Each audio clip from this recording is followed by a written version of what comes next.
Hi friends, வணக்கங்க. Welcome to Shaji's home style. நாம் இன்றைக்கி பார்க்க போகிறது சீக்கிரமாக ஈஸியாக செய்கிற ஒரு ரெசிபி தாங்க. ராகி ரவா தோசை. குழந்தைங்களுக்கு, பெரியவங்களுக்கு எல்லாத்துக்குமே மாவு இல்லை அப்படின்னா ஈஸியாக செஞ்சு கொடுத்துடலாம். அந்த மாதிரி ரெசிபி தான் இது. ராகி ரவா தோசை செய்கிறதுக்காக நான் 3 கப் ராகி மாவு எடுத்துருக்கேங்க.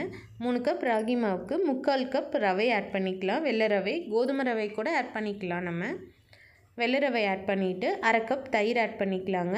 1 ஸ்பூன் சீரகம், மிளகு இந்த மாதிரி இடித்து வச்சுருக்கேன். இதையும் ஆட் பண்ணிக்கலாம். இப்போ தயிர் ஆட் பண்ணி தேவையான அளவு உப்பு ஆட் பண்ணிக்கலாங்க. நான் ரவை கூடவே உப்பு ஆட் பண்ணியிருக்கேன். இதை நல்லா மிக்ஸ் பண்ணிக்கலாங்க. ஓரளவுக்கு மிக்ஸ் பண்ணிவிட்டு இதில் நம்ம எக்ஸ்ட்ராவே தண்ணி ஊற்றிக்கலாம். கொஞ்சம் தண்ணி மாதிரி இருக்கணும் மாவு, அந்தளவுக்கு ஊற்றிக்கலாம். தோசை மாவு மாதிரி கெட்டியாக இல்லாமல் இந்த மாதிரி தண்ணியாக கரைச்சி வச்சுக்கலாங்க. இப்போது நம்ம பொடியாக கட் பண்ணி வச்சுருக்க ஒரு பெரிய வெங்காயம், கொத்தமல்லி, கருவேப்பிலை, உங்களுக்கு காரமாக வேணும் அப்படின்னா ஒரு பச்சை மிளகா பொடி பொடியாக கட் பண்ணி ஆட் பண்ணிக்கலாங்க. அது ஆப்ஷனல் தான், நான் இன்றைக்கி ஆட் பண்ணலை. இப்போது இதை நல்லா மிக்ஸ் பண்ணிவிட்டு ஒரு 10 மினிட்ஸ் அப்படியே ரெஸ்ட் விட்டுடலாங்க. 10 நிமிஷம் கழித்து நம்ம தோசை போட்டு எடுத்துக்கலாம். தோசைக்கல்லை நல்லா சூடு பண்ணிக்கலாம். தோசைக்கல் நல்லா சூடாயிடுச்சுங்க. இதில் நம்ம 1 ஸ்பூன் எண்ணெய் விட்டு நல்லா தேய்ச்சி விட்டுடலாம். இப்போ நம்ம மாவு எடுத்து அங்கங்கே அப்படியே ஊற்றிட்டு வரலாங்க. ஊற்றிட்டு கேப் இருக்கிற இடமெல்லாம் கொஞ்சம் ஃபில் பண்ணி விட்டுடலாங்க.